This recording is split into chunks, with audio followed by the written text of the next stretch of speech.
Continuamos con este análisis de novelas destacadas de Stephen King.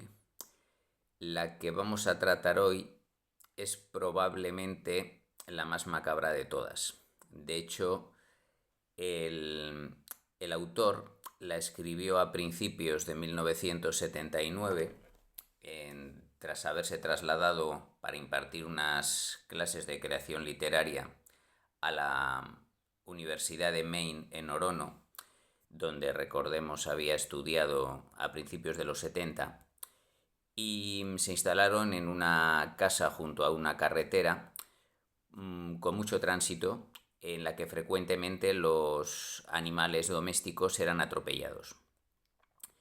Allí,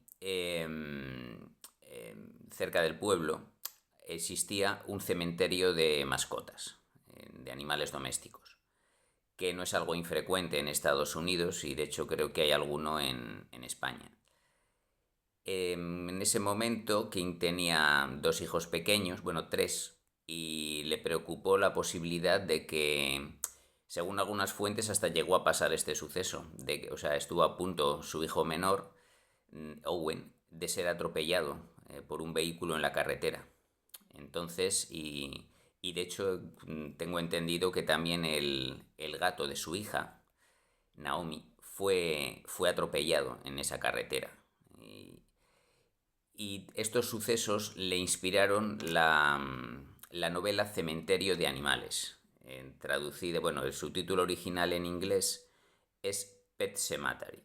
Está mal deletreado a propósito, debería ser Pet Cemetery, Cemetery. Pet Sematary es la pronunciación infantil, ya que en la novela el, el cementerio de mascotas está creado y mantenido por los niños de la localidad.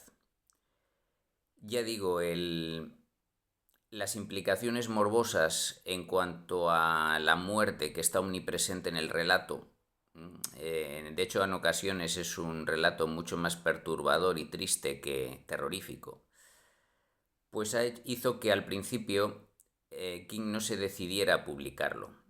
Redactó su primer borrador entre febrero y mayo del 79, pero no fue hasta 1983 cuando decidió usar el manuscrito para poner punto y final a su relación con la editorial Doubleday, que recordemos que habían terminado de malas maneras para pasarse a Viking, pero todavía debía deberles una de las 5 novelas, porque al parecer la colección de relatos El umbral de la noche no contaba, para completar su acuerdo. Por ese motivo decidió, tras unos años de meditación, reeditar, es decir, revisar este relato de 1900, esta novela de 1979, y tras una nueva revisión hasta diciembre de 1982, pues el libro es publicado finalmente en noviembre del 83, solo 7 meses después de Christine.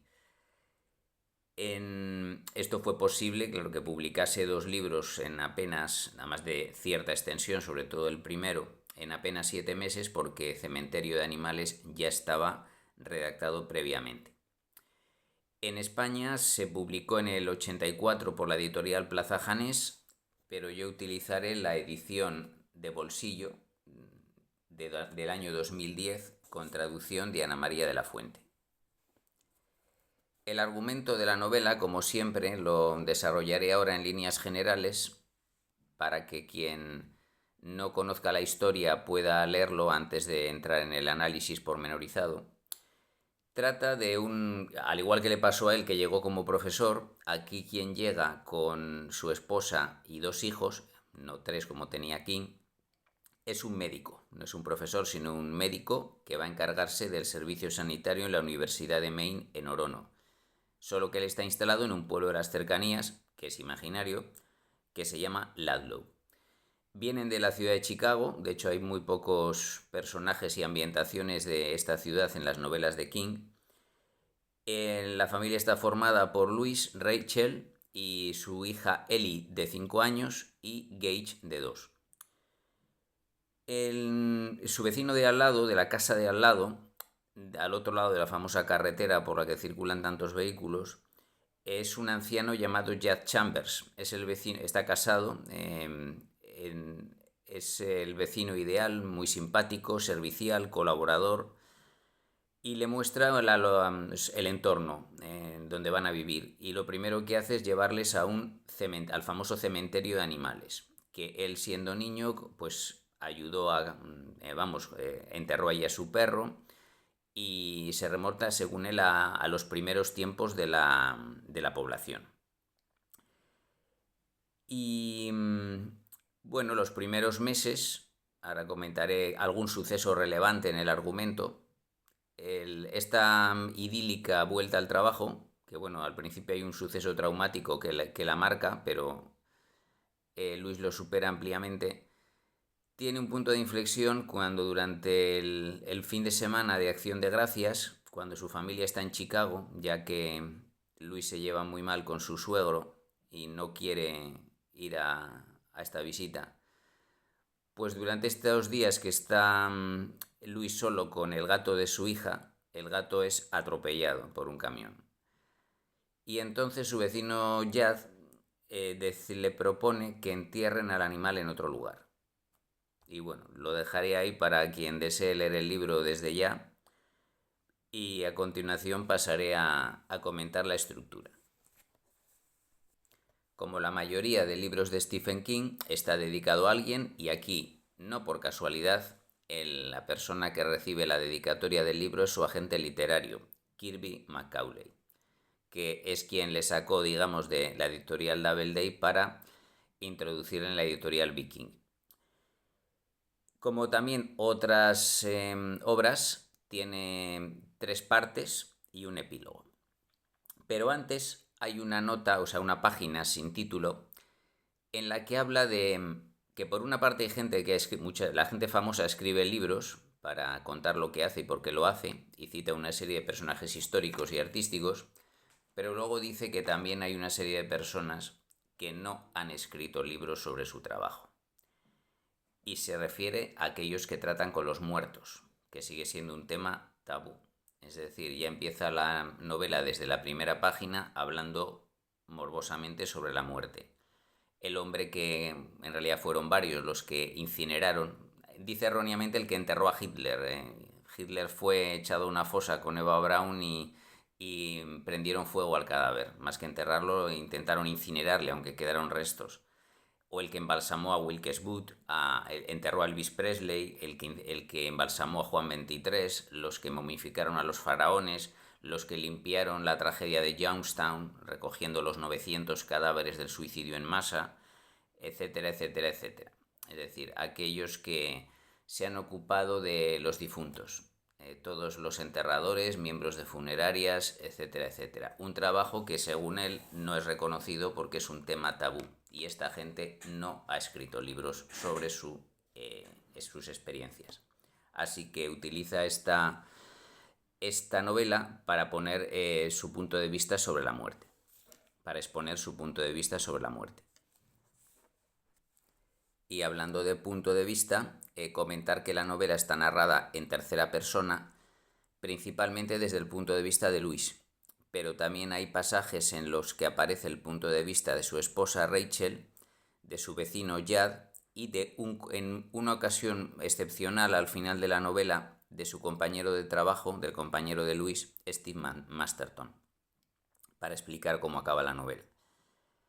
Las 3 partes, que bueno, tienen los títulos de El cementerio de animales, El cementerio Micmac, que ahora hablaré lo que es, y Oz el Grande y Terrible, así como suena. Es la pronunciación infantil de Oz el Grande y Terrible, un personaje que asusta a su esposa Rachel a la esposa Rachel desde que era niña. Y cada una de las partes está precedida por una cita bíblica respecto a la resurrección de Lázaro, porque ya adelanto que tanto el cementerio que el cementerio Micmac tiene el poder de resucitar a los muertos. Pero los muertos no vuelven en perfectas condiciones, así que de ahí la parte terrorífica de la novela. En la novela tiene 62 apartados repartidos entre estas 3 partes, Y bueno, yo destacaría poco menos de la mitad como los mejores. Es decir, nuevamente King se extiende demasiado en su redacción, pero bueno, es necesario porque también los libros modernos bestsellers suelen pedir una cierta extensión y también para poder exponer su punto de vista, su opinión sobre la muerte, la religión, etcétera. Por supuesto, los dos primeros, bueno, el primero y el tercero, que es cuando llega la familia a la casa y conocen a su vecino, es un poco, hace la labor de presentación. Y también el octavo, cuando conocen el cementerio de mascotas. La llegada de, o sea, el ver el cementerio le preocupa profundamente a la niña de 5 años, que por primera vez se enfrenta a la posibilidad real de la muerte, por ejemplo, de que su gato fallezca, en- o incluso sus padres o su hermano. Em, Esto, que posiblemente es algo que King tuvo que enfrentarse cuando atropellaron al gato de su hija, pues da lugar a toda una charla familiar de padre a hija y luego una discusión marido-mujer, porque la opinión que tiene Rachel sobre la muerte no es la misma que la que tiene Luis y no quiere que le transmita estas opiniones a su hija. Así queda un poco mostrado presentado a los personajes y a la trama, la ambientación más bien, pero el primer suceso grave o suceso terrorífico ocurre en el primer día de trabajo del médico. Cuando Luis se presenta y la enfermera jefe le explica cómo funciona todo, resulta que un estudiante de la facultad es atropellado por un coche y muere prácticamente en sus brazos en la sala de urgencias. Es una descripción muy lograda de cómo trabajan los médicos y enfermeras en urgencias, pero claro, siendo como es una novela sobrenatural, en cuanto se queda Luis solo con el muerto le dice cosas, le habla. Naturalmente, Luis racionaliza esta charla pensando que ha sido una alucinación o que el hombre no estaba realmente muerto en ese momento, pero se preocupa tanto como que llega a llamar por teléfono a la morgue para ver qué ha sido del cadáver y va a visitar el cementerio de animales, porque el muerto ha hablado de Pet Sematary. Cosa rara porque no era de la zona y nadie conocía ese cementerio fuera de los niños del lugar. Bueno, no obstante, se deja pasar un poco esto hasta que bueno, se produce la muerte de Norma Crandall, que es la esposa de Jazz, que estaba enfermiza desde que la conocieron y fallece, de hecho, durante la noche de Halloween, estando presente Luis en la casa. No logra salvarla, muere, va al funeral con su familia y ahí pues Ellie se enfrenta por primera vez al drama de la muerte de los adultos, lo cual da lugar a una segunda charla familiar. De la muerte de la vecina se pasa a la muerte del gato, que ya comenté. Durante el fin de semana de Acción de Gracias, el gato es atropellado mientras la familia está en Chicago y Luis, que se ha quedado por no ver a sus suegros, estaba durmiendo la siesta. Y entonces es cuando Jad le propone enterrar al gato en otro lugar. Ese otro lugar es un cementerio indio, de los indios Mi'kmaq, que habitaban, bueno, todavía queda alguno, en la zona de Maine, en el nordeste de Estados Unidos, también algo de Canadá.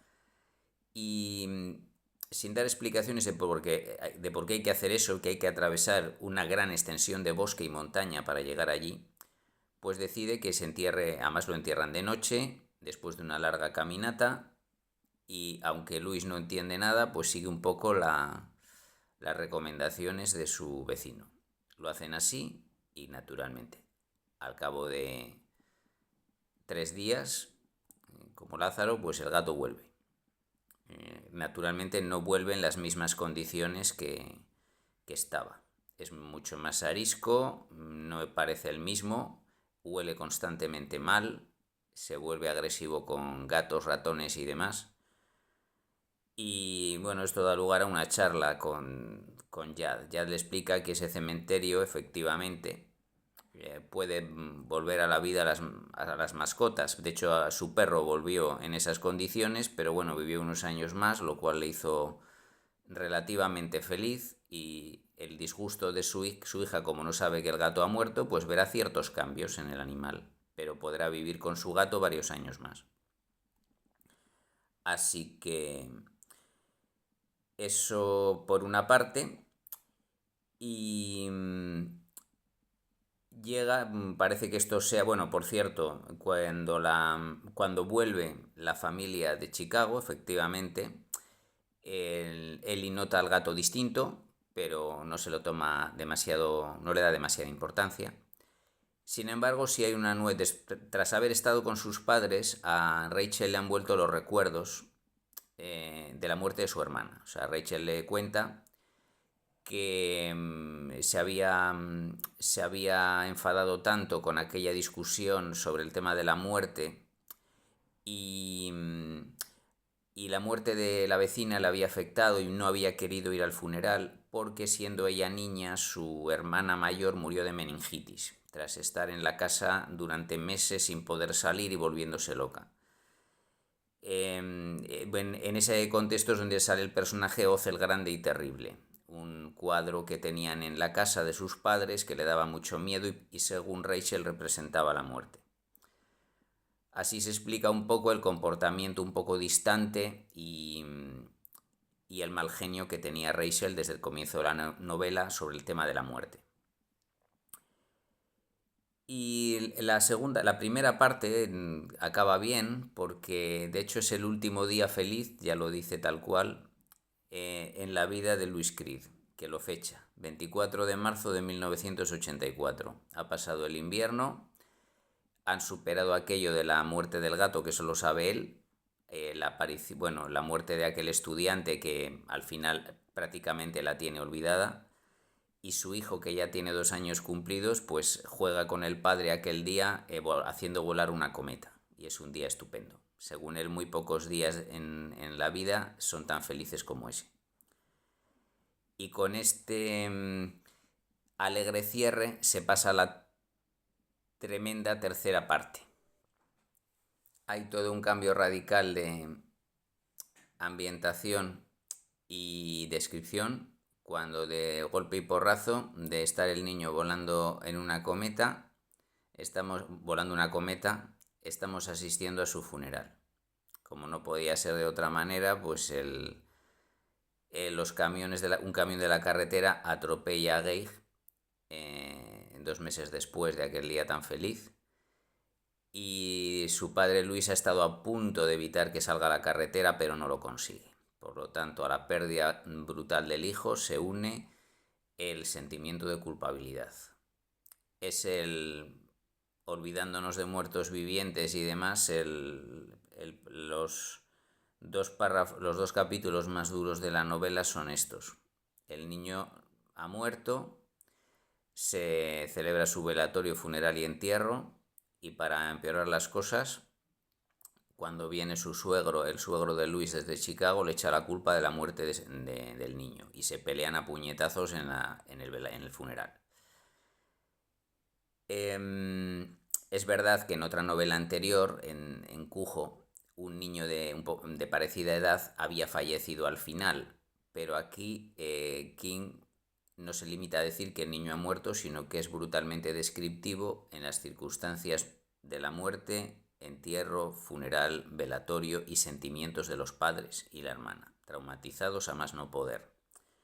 Es un pasaje muy doloroso y, como no podía ser de otra manera, pues sabiendo lo que sabe del cementerio Micmac, Luis decide que ¿qué pasa si entierro allí a mi hijo? El gato volvió, no en perfectas condiciones, pero regresó. Es mejor tener un hijo en malas condiciones que haberlo perdido de esa manera. Sabiendo lo que está pensando, la noche del funeral, su amigo Jad le visita y le cuenta la historia de Timmy Baterman, que, como repito otra vez, no podía ser de otra manera después de saber durante 200 años que allí hay un cementerio que resucita a los animales. A alguien se le ha ocurrido enterrar a un ser humano. En tiempos de la Segunda Guerra Mundial, un padre enterró a su hijo fallecido en combate y el chico volvió como un muerto viviente que aterrorizaba a todo el mundo y que ya no era el mismo. el propio padre acabó matándolo. Entonces es una advertencia, no se te ocurra hacer eso con Gage. Pero apenas... De hecho, tras esta historia tan terrorífica que alguna vez se publicó aparte, la historia de Timmy Baterman, como si fuera un relato independiente, el capítulo 40 parece que todo ha sido un sueño. De hecho, aquí es donde King utiliza, por una vez, adecuadamente el recurso onírico. Es decir, los personajes sueñan, pero no nos enteramos de que están soñando. Aquí empieza diciendo, bueno, todo esto que habéis leído era en realidad un sueño. Al final, Luis salvó a su hijo creció, estudió, conoció a una chica y llegó a ser nadador olímpico. Pero ¿qué ocurre? Que esto último es lo que era el sueño. Cuando el capítulo se acaba, Luis se despierta para encontrarse en la macabra realidad y triste sobre todo, de que tiene que ir a enterrar ese día a Gage. O sea, de sueño nada. Pues que no nos enteramos hasta el final del capítulo 40. Así que todo vuelve como había sido hasta el 39, el hijo ha muerto y Luis ahora sí se plantea desenterrarlo del cementerio de Bangor y volverlo a enterrar en el cementerio Micmac.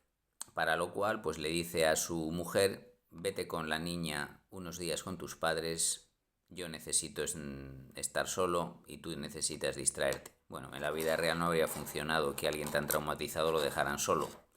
Pero aquí sí, aquí tras una serie de dudas, preocupaciones, pues la mujer acepta dejarle solo y en cuanto se queda solo, pues Luis se dirige al cementerio y durante 2 capítulos se ocupa del macabro desenterramiento del cadáver de Gage.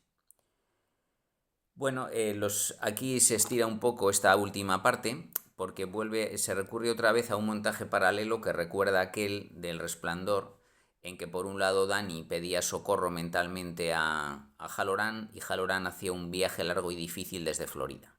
Pues aquí nos enteramos de que la niña Ellie tiene un limitado poder en el que el espíritu del estudiante Víctor Pascoe, que había muerto en accidente en septiembre y que ya intentó advertir a Luis sobre el cementerio Micmac, pues también se comunica a través de sueños con Ellie, diciendo que va a pasar algo terrible, y Ellie se lo cuenta a su madre estando ya en Chicago y hace que ahora sí, un poco tarde, Ellie se preocupe por Luis y llame como Luis no le coge el teléfono porque está enterrando a su hijo en el cementerio Micmac, pues llama a su vecino Jad.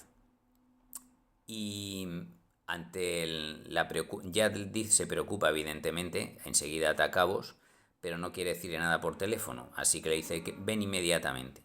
Y bueno, pues hay un montaje paralelo de mientras Luis va enterrando a su hijo en el cementerio Micmac, Rachel vuelve desde Chicago. Complicado los enlaces en avión, alquiler de vehículos, transporte por carretera, y claro, todo sucede a lo largo de una noche que concluye con el regreso de Gage. Gage vuelve a casa cuando su padre está durmiendo. No se describe el aspecto del niño en este momento, pero sí que ha entrado cuando el padre duerme y lo primero que hace es rebuscar en el maletín de médico y coger un bisturí muy afilado. Así queda abierta la tragedia de la última parte, en la que comienza con una cita de La pata de mono. La pata de mono es un relato claramente inspirador de esta novela, obra de W. Jacobs, del año 1902, en el que una pareja, un matrimonio que tiene un hijo joven, recibe una pata de mono como regalo que puedes pedir 3 deseos. Y el primer deseo son 300 libras que resulta que reciben cuando su hijo fallece en accidente industrial. El segundo es que el hijo vuelva a la vida, pero cuando el hijo está a punto de entrar por la puerta, el padre piensa, volverá como lo dejaron destrozado las máquinas. Es decir, sin ojos, con los brazos destrozados y a saber cómo tendrá su condición psicológica. Entonces, el tercer deseo es anular el segundo. Por lo tanto, se quedan como antes, sin hijo y con 300 libras. Esto es algo parecido. Vuelve Yad y la última parte es como vuelve Gage, y la última parte relata pormenorizadamente cómo el niño es ahora un zombi asesino armado con un bisturí que mata a su vecino, mata a su madre en cuanto llega a la casa y también intenta matar a su padre, pero Luis, que ya había previsto la posibilidad de que el niño volviera en estas condiciones, le clava una aguja hipodérmica y acaba por segunda vez con su vida. Y después pega fuego a la casa. Así termina el punto de vista de Luis, pero la novela concluye, como decía, con el punto de vista de su amigo Steve Masterton, que inquietado porque no sabe nada de él desde el día del funeral, va a la casa, ve que está ardiendo, pero ve de lejos como Luis se aleja cargando algo en brazos. Le llama, no le oye, y Luis se interna por unos troncos, camino naturalmente del cementerio Micmac, y intuimos que lo que lleva en brazos es el cadáver de Rachel. O sea, no curado de espanto y posiblemente ya completamente loco, lo que pretende es ahora enterrar a su esposa para que también regrese. Y como no podía ser de otra manera, en el epílogo de una sola página está Luis jugando un solitario de cartas y aparece la reina de picas, y en ese momento oye detrás una voz que dice: amor mío. Es Rachel, que ha vuelto, pero en forma de reina de picas. O sea que ya podemos intuirnos el final. Es abierto, pero muy negativo. De hecho, aquí parece que se sacó la espina que dice que tuvo con El Resplandor, de querer matar a todos los protagonistas. Pues aquí sí. Directa, es decir, en tiempo real o en tiempo supuesto, tanto Luis como Rachel, como Gage, como su vecino Yaz mueren todos. La familia de 3 más el vecino que quiere ayudar. Se salva la niña, que está en Chicago, que tendrá que hacer frente a una vida muy difícil.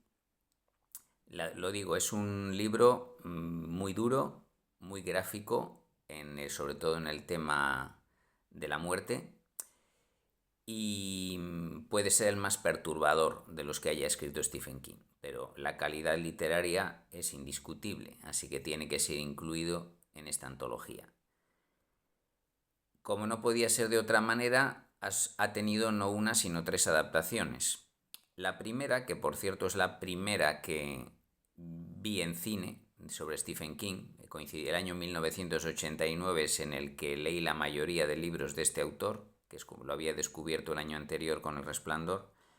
Se estrenó aunque bueno, la versión norteamericana es de 1988, se estrenó la película, quiero decir, en Estados Unidos se estrenó en el 88, en España en el 89. Fue dirigida por Mary Lambert, que por lo que sé es la única mujer que ha dirigido una adaptación de Stephen King. El título con el que se estrenó en España no es Cementerio de Animales, sino El Cementerio Viviente, que es mucho más explícito. Protagonizada por actores poco conocidos, aparece Stephen King haciendo un cameo como sacerdote en el funeral de Norma Crandall. Tiene una potente banda sonora de Los Ramones, que hicieron una canción específica para esta película, que suena al final. Y bueno, tuvo tanto éxito que se decidió hacer una secuela, también dirigida por Mary Lambert, en 1992. Como suele pasar, las secuelas de películas de terror nunca están a la calidad del original, y eso enfadó bastante a Stephen King, hasta el punto de que decidió que ya no se volvieran a hacer secuelas basadas en sus novelas. Y tan explícito es en lo que dice que excepcionalmente voy a leer lo que comentó, tal como recoge Eduardo Guillot en su libro King el Rey.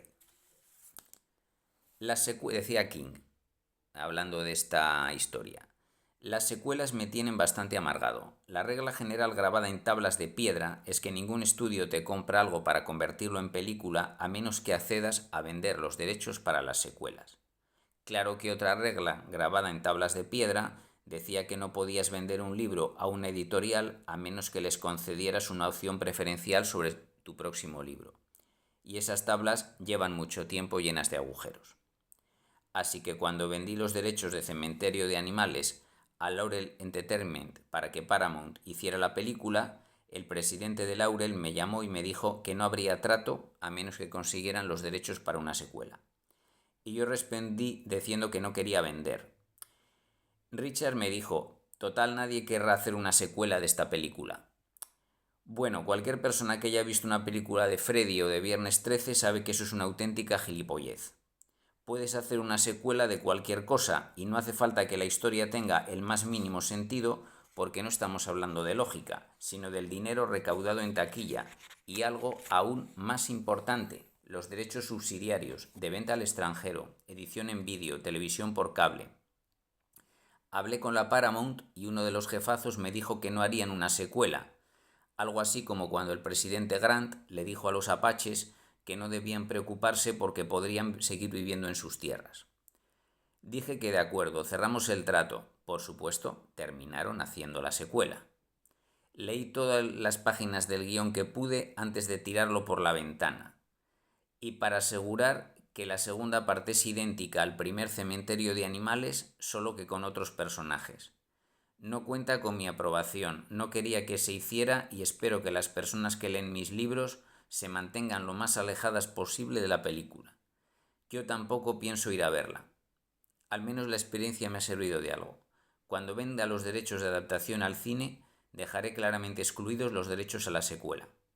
Si alguien quiere hacer una película sobre un libro mío e insiste en que los derechos a la continuación forme parte del contrato, ese libro no será vendido.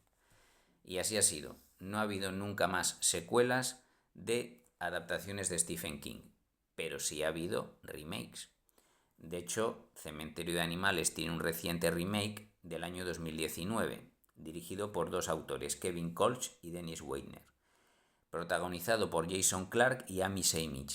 Aquí dan un interesante giro argumental en el que la que muere atropellada no es el niño sino la niña, pero por lo demás y también el final es lógicamente diferente, pero también muy negativo. Todos acaban muertos o deberíamos decir muertos vivientes.